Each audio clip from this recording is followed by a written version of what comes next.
Okay, so before we dive into your current work and obviously the work of the Hispanic Chamber, I just want to take a step back and learn more about you and your career journey and where you got started and sort of what that evolution looked like to get you to where you are now.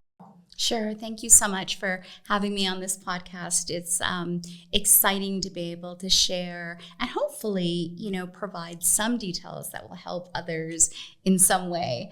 I grew up in East LA, and I always say you can take the girl out of East LA, but you can't take the East LA out of the girl. And so there were two ways to get really out of my neighborhood when I was growing up. You either got arrested or you got educated.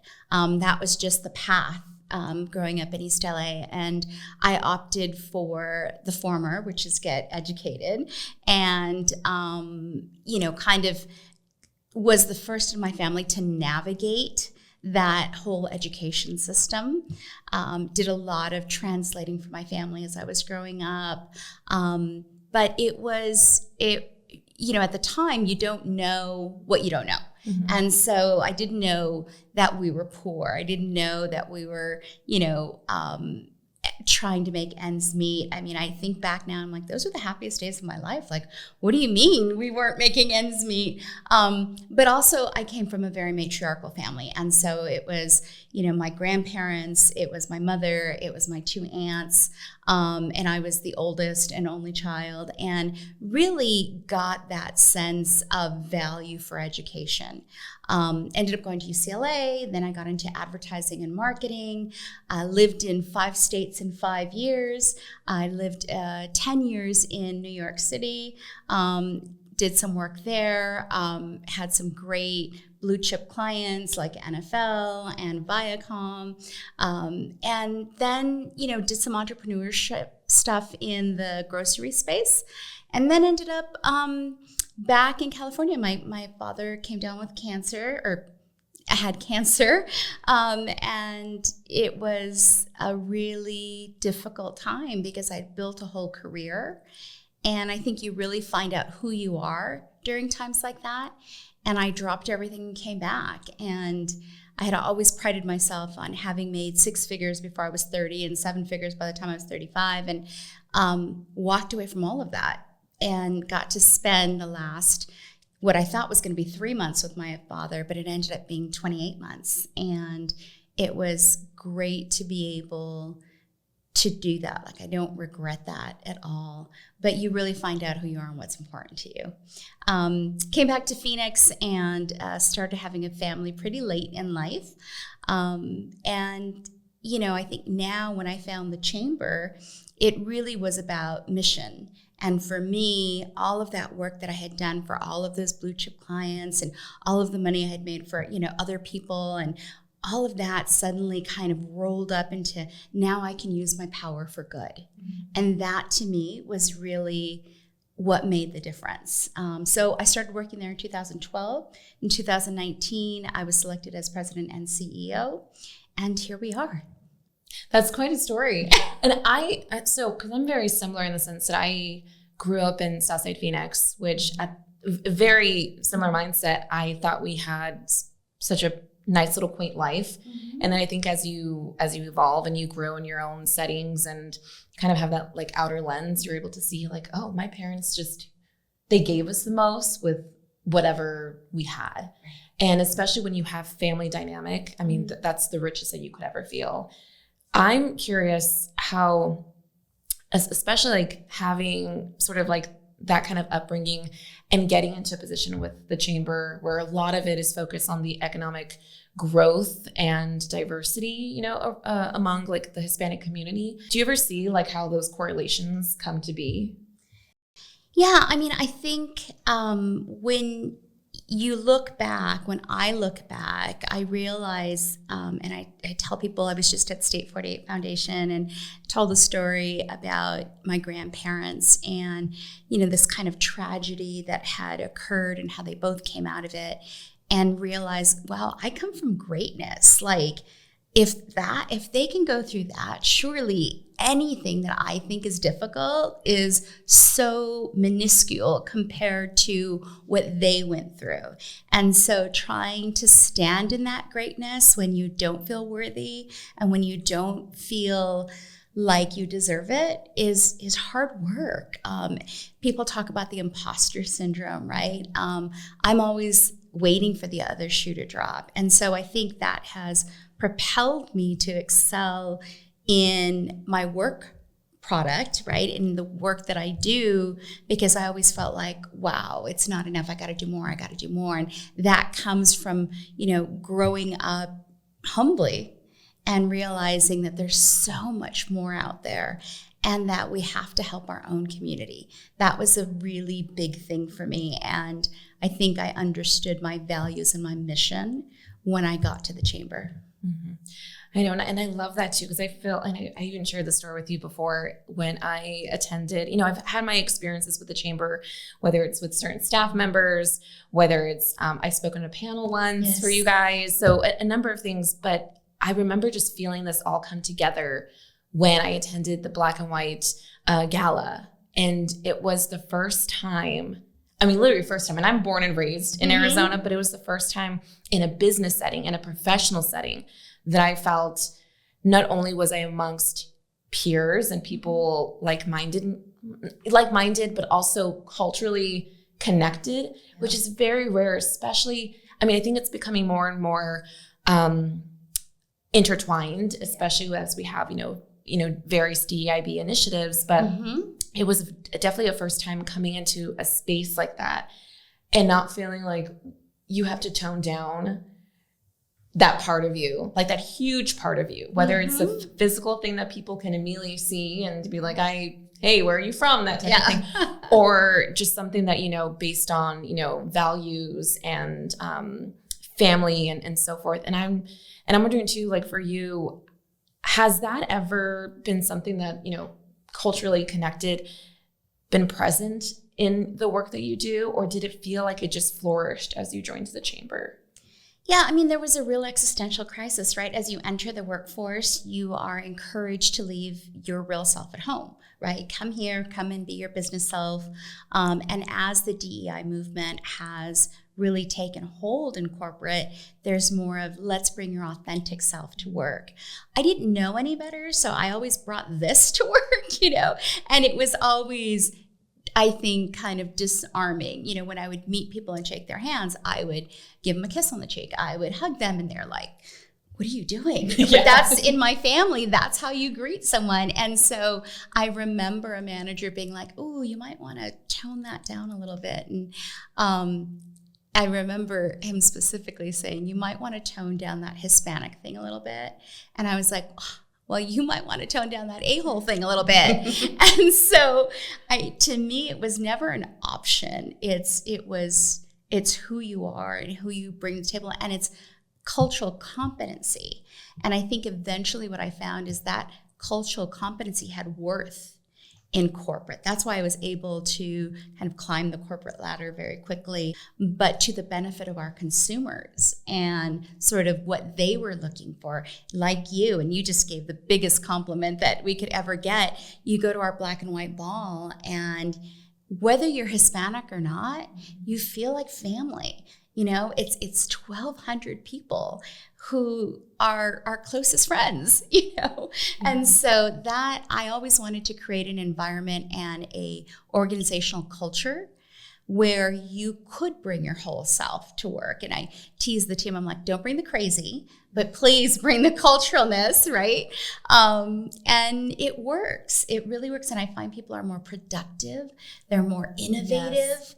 When they can use everything and all of their resources and their whole selves in a project or in a product or in a service, it just works better.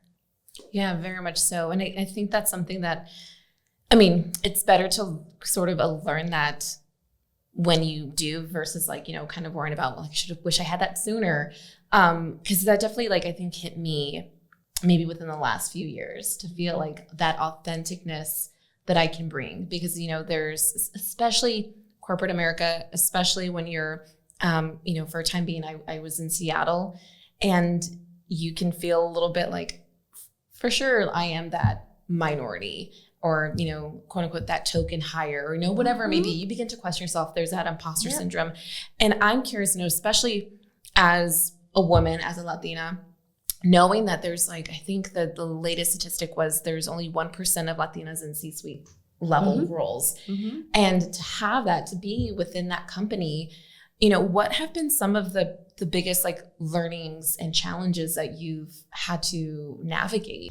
Yeah, I mean, a lot, right? The path to success is paved by failure. And so fail early and fail fast, right? And I tell young people, fail often. And that always seems so weird to folks, but when you have less to lose, it's easier to fail. And so do that early on. And I did a lot of failing early in my career, and they were learnings, right? And you get up, and it's not about the failure or how many times you fail or any of that. It's how well do you recover, because failing increases your risk tolerance. So my adopted hashtag is hashtag exceptionally flawed.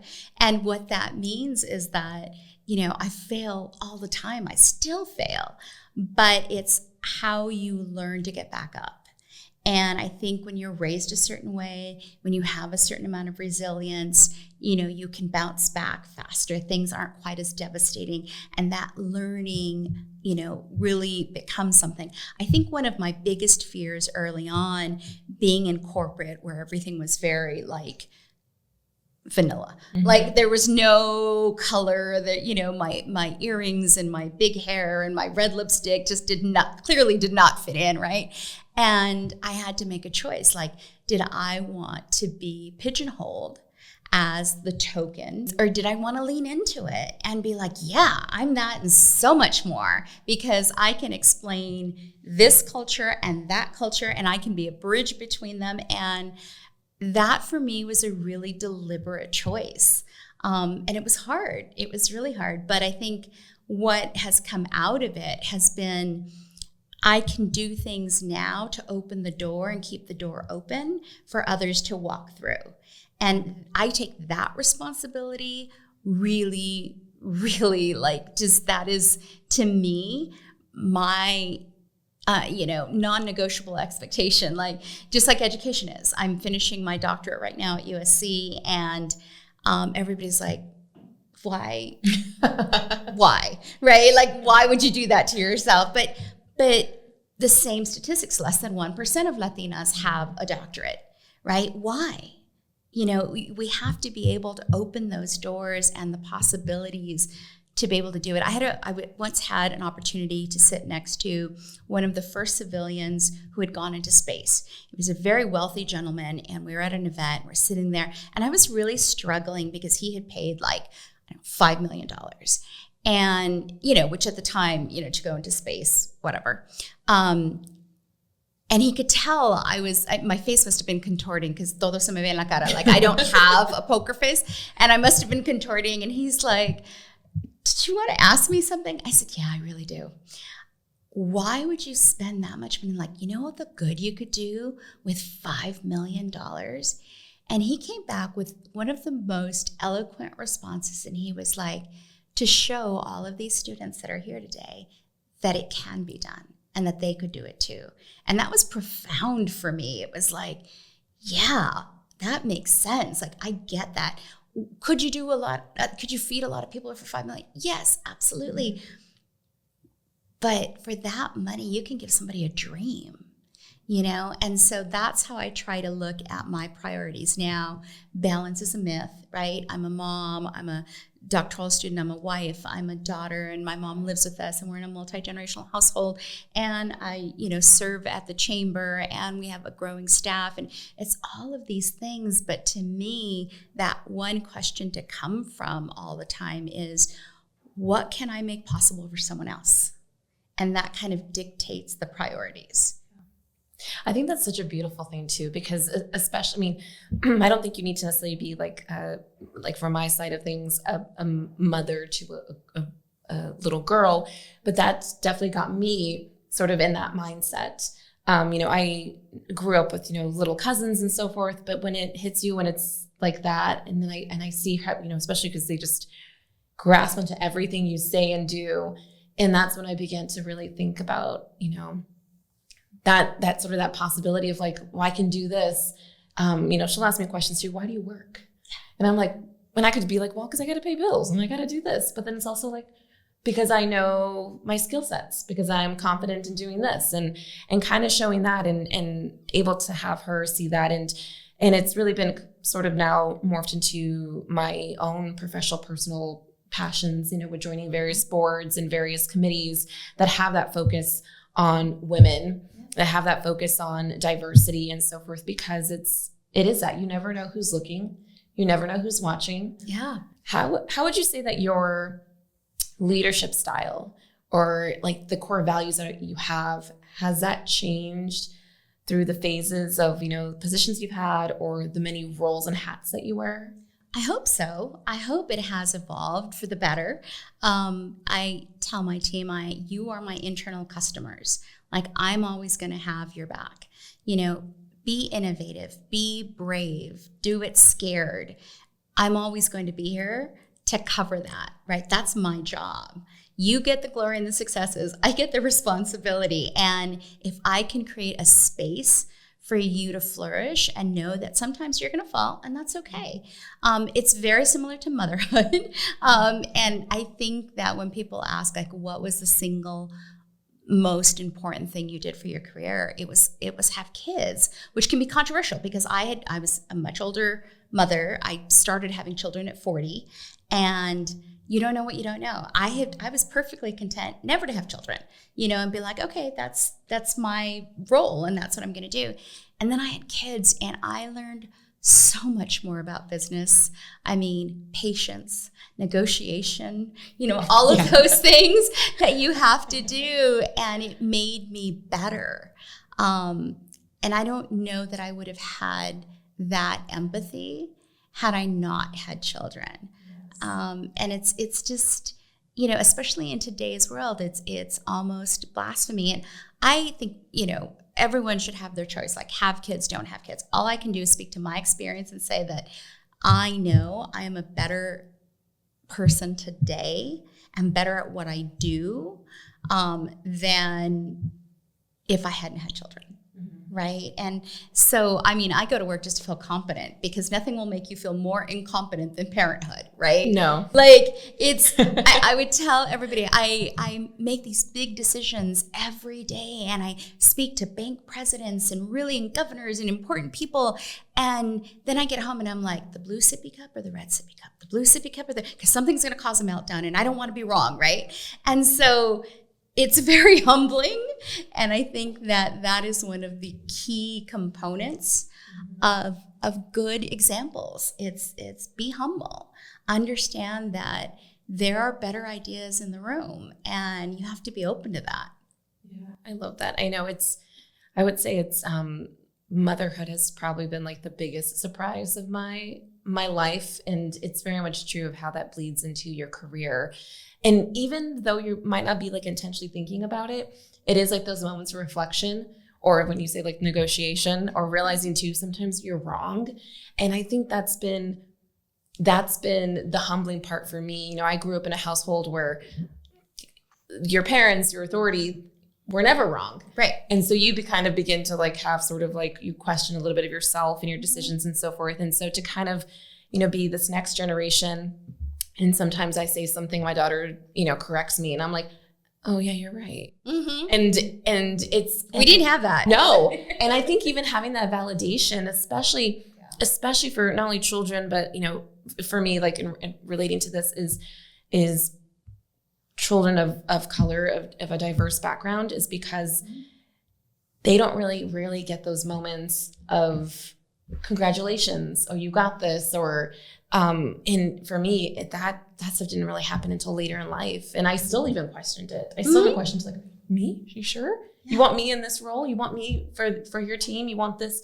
And I think that's one of the things too, like that I really love about the work that I get to do with the chamber, is there's so much of this I know we use it so much, but really the community. I remember when I did the panel, I never felt just so like, your team was just so great. But also like getting to talk to the other panelists and then those members who are there, everyone just wants to learn from one another. Everyone wants to support one another. And I think that was definitely something, in my early career that I didn't have within my cultural community. And so as we kind of like shift a focus into there's a Hispanic Chamber of Commerce, kind of give us an insight of like, so what is the mission and vision of the chamber, and what are your guys' like focus is trying to do for the Arizona community? Sure. We just completed our board advance. We call it an advance instead of a retreat because we're always looking forward instead of backward. But we have 76 years in Arizona to reflect on and to build a foundation. And so moving forward, it really is about how do we all work together. In 2019, one of the first things I did is I reached out to the Black Chamber, the American Indian Chamber, and the Asian Chamber, and just said, why don't we work together? Because the chamber world can be very geographically kind of, everybody has their geographic boundary. And so when I spoke to these other chamber leaders, I said, it doesn't make any sense to me. Like, we need each other. Why wouldn't we do it? And it was right before the pandemic. So I took this role in September of 2019. In October, I gathered this group of, 5 different chambers and gave my spiel. I was the only woman in the room, right? And I remember someone saying to me, you'll never accomplish this because there's too many egos. And I was like, well, I don't have one, so let me try. And, why not? And the best way to get me to do something is tell me that I can't do it. So I was like, I'm going to get them in a room. And so we all got in a room, and it was a holiday weekend. It was like a Friday at 3:00. Everybody was heading out of town, and they all showed up.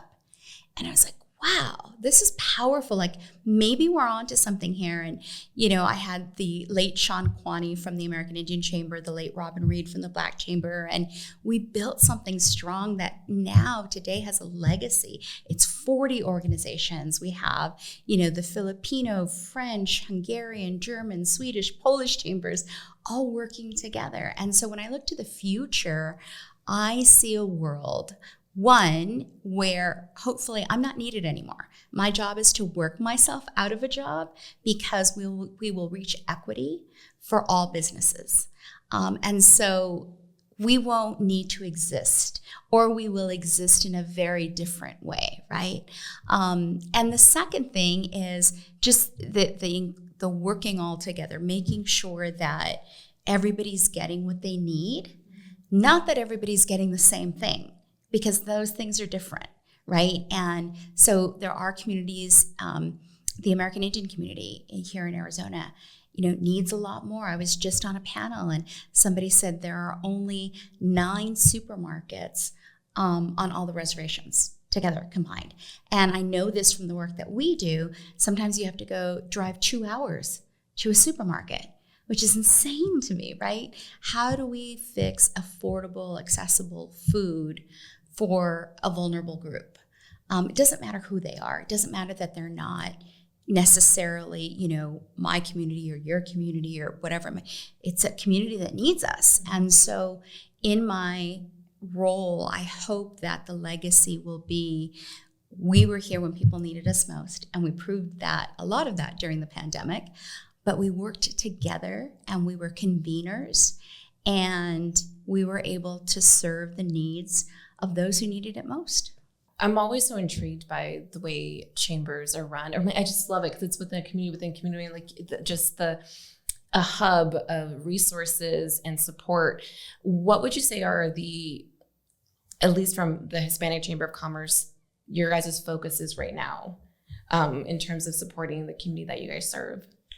We've really taken a best practice from our government contracts, and we like to say we're not your grandfather's chamber of commerce. So while we do advocacy, really it's economic development. So we measure ourselves on three things: access to contracts, access to financing, and job creation. So if you're a small business or a person with an idea for a small business and you walk through our door, we want to make sure that we've trained you up. We have workshops, we have training, and once we get you to that kind of baseline area, it's how many corporate partners can we partner you with to get contracts, right? And that's something the federal government measures us on because we have 3 federal programs. The other thing is access to financing. Most recently, the Biden administration put aside $125 million for capital readiness, because a lot of businesses, and what we learned during the pandemic was just weren't ready for traditional lending, and they were subject to predatory lending. And so they were getting loans at 30, 40, 50% interest. And so of that, there were 1,800 applications for the capital readiness grant, and we received the only one in Arizona. Wow. So to me, that's something, if we can build wealth in our communities, if we can create that generational legacy and talk about money. I mean, I know in my family, we never talked about money. It was forbidden. And the more, if you talked about money, then you would lose it all, right? It was like taboo. And so the more that we can create wealth in our communities for everybody, that makes the economy of the state better. It makes the economy of the country better.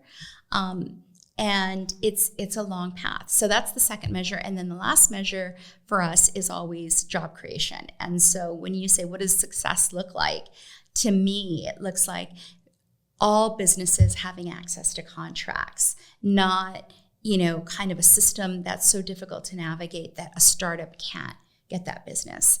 Women right now are the fastest growing segment. There was just a study that came out on, the $1.3 trillion that women are contributing to the economy. But keep in mind, these are the women who witnessed their mothers work 2, 3, 4 jobs.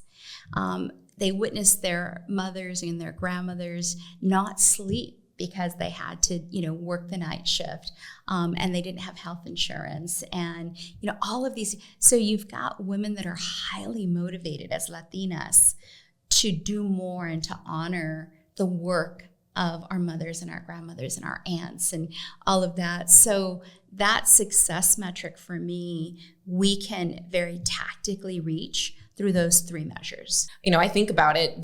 Have I ever started my own business? No. But when you think about, there's a lot of time, a lot of money and resources from just like your own blood, sweat, and tears that go into it. But even to continue the navigation and in hearing stories like that, I mean, you're surrounded by those entrepreneurs, but those individuals. What's that like for you to encounter those personal stories?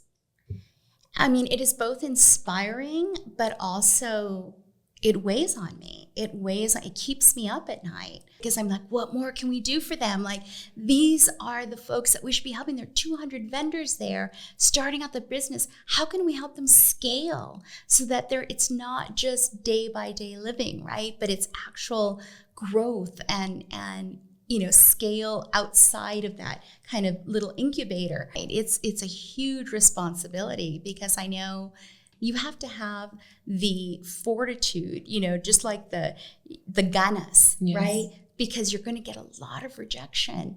And I hear those stories too, and it breaks my heart, right? How do I fix that?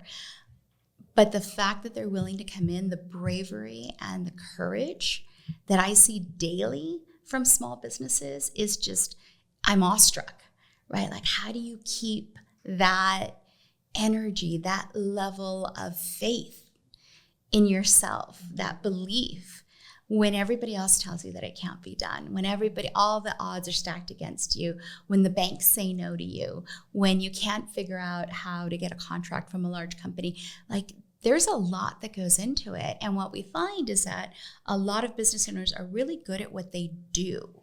And it's like doctors and lawyers. Like they may, lawyer very good. They may doctor very well, but they're not great business folks, right? Because that's a whole different competency. And so for me, it's, I think I have the best job in the world. I know. And I think that's such a huge aspect of, just to go back to your point about talking about money, talking about even dreaming beyond, sort of what's just down the street or what your Theos and Theas and your Nanas and everyone has done. It's the ability to, for example, I'm first generation and first person to graduate from college, first person to move out of state. Mm-hmm. And it was to me, when I think back at that, I'm those were small things. I'm I thought everyone did that, or I thought that was what you're supposed to do.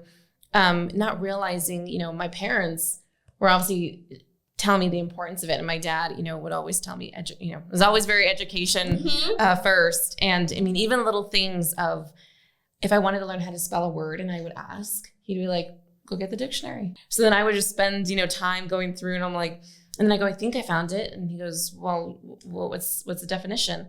And I would say it. He goes, is that what you're trying to say?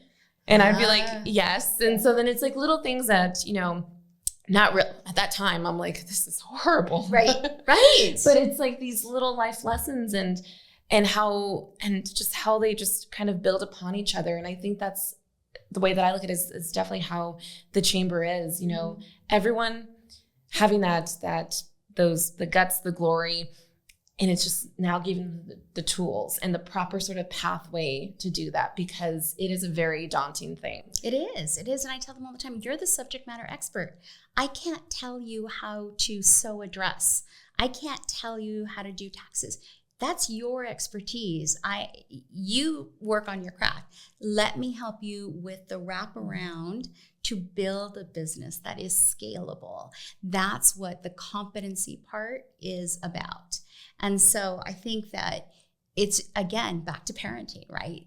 That was a great way for your father to show you, which probably now encouraged a very inquisitive mind, yes. Right?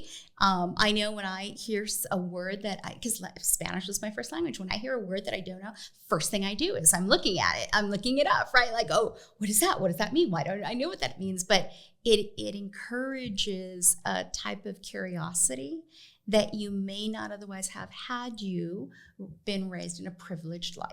Right. Yeah, when something's just really given to you.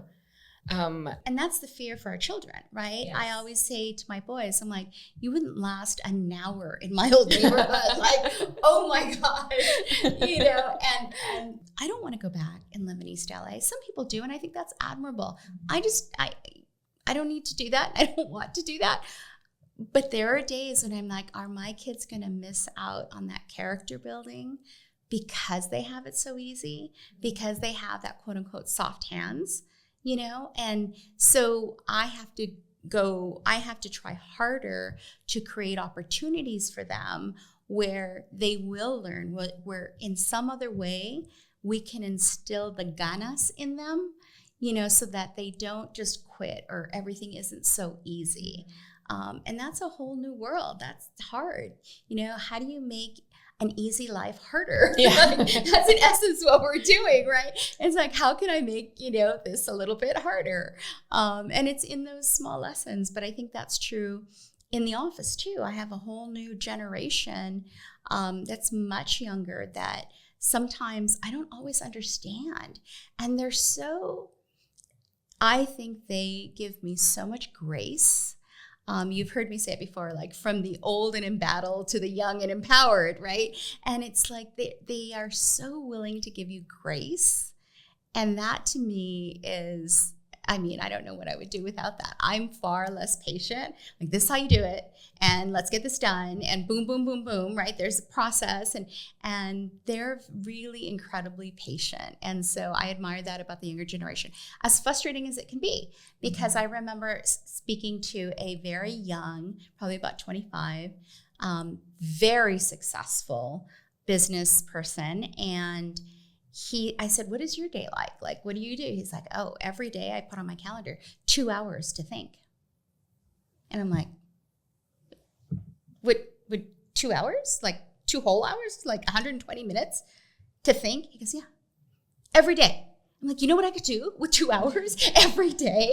Oh my God. And he was like, that's what's wrong with your generation. You guys have to constantly be doing something. And he was right. I mean, I still can't take 2 hours to think every day, but it gave me a different perspective, right? And again, from someone who's really successful, the proof is in the pudding. And he's like, I think of ideas. I think of strategy. I think of, I get out of the weeds. And I just thought, wow, that's a really good lesson. I didn't know that I can do it, but there's like that tone of just committing to something, about putting your mind to something and seeing where it takes you. And like you said in the beginning, it's not always going to be the most brilliant ideas. It's going to be probably a lot of just throw it away. Yeah. And I go, but at least you're giving yourself the space to do that. Yeah. Yeah. So before we wrap up, I wanted just to give you the opportunity to share of any upcoming initiatives or events that listeners can take part of, but also to learn more too of how they can, whether they're entrepreneurs or whether they just want to support their community, of how to get involved with the Arizona Hispanic Chamber of Commerce. Sure. Thank you so much for that opportunity and for this time to just sort of chat and talk. It's so nice. I don't do enough of that probably. But at the Arizona Hispanic Chamber of Commerce, you can always visit our website at azhcc.com. We do have a big event coming up. It's our Datos, the State of Arizona's Hispanic Market.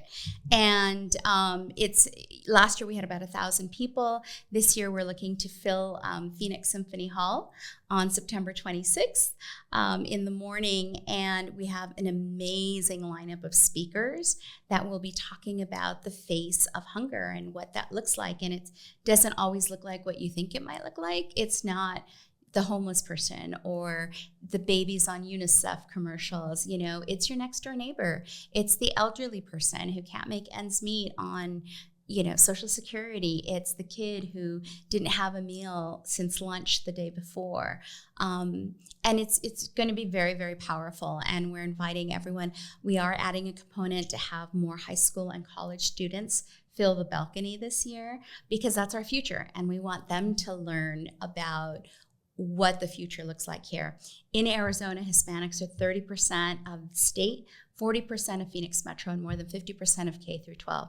So if you're doing business in Arizona, you are a Hispanic business, whether you know it or not. That's just the consumer base. So we would invite all of your listeners to come join us at the event and learn a little bit about not just the data, but action. What can we do now that we know and we have the information?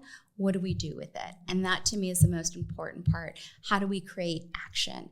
And then the last thing I'll say is, we don't just help people create businesses, we help them fulfill dreams. And that's something that we take really seriously. And I know the hardest part is that first step. And so I always use a word in Spanish. I say ánimo, right? And I haven't really gotten a good translation, but it's like chutzpah, or it's something that means take that first step. You're not alone. We're here to help, and reach out. That's all you have to do. As crazy as you think it is, and believe me, I've seen some crazy ideas. I've had some crazy ideas. But the fact that you've got a network and you've got familia.